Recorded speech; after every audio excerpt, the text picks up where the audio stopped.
It's a beautiful programme गोटे जगार जो अनेक जो माने युव प्रतिभा जो माने जलवायु परिवर्तन एवं आमर पृथ्वीर प्रोटेक्शन पाई आमर परिवेश संतुलन पाई जो माने काम करुछंती समस्त को आम एकाठी कर से माध्यम गोटे आम अनेक लोक अनुप्राणित कर इन्स्पायर भी कर किसी बाट भी देखई पार धरित्रीर जो कार्यक्रम सब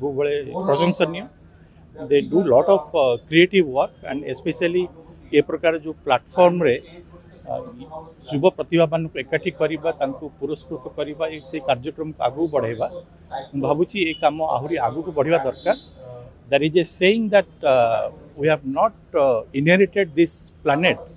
from our ancestors rather we have borrowed it from our children तेणु आम व्यवहार आमर कार्यक्रम एभली हवा दरकार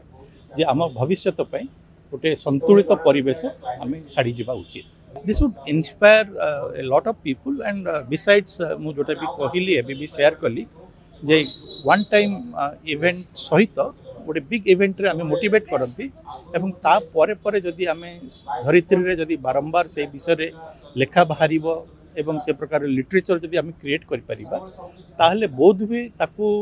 बहुत लोक पढ़िला परे जो माने ठीक आसिले थिबे जे पेपर टी पढ़िबो से ता द्वारा भी अनुप्राणित हबो एवं जलवायु संपर्कित किसी कार्यक्रम निश्चित भाव में करिबो।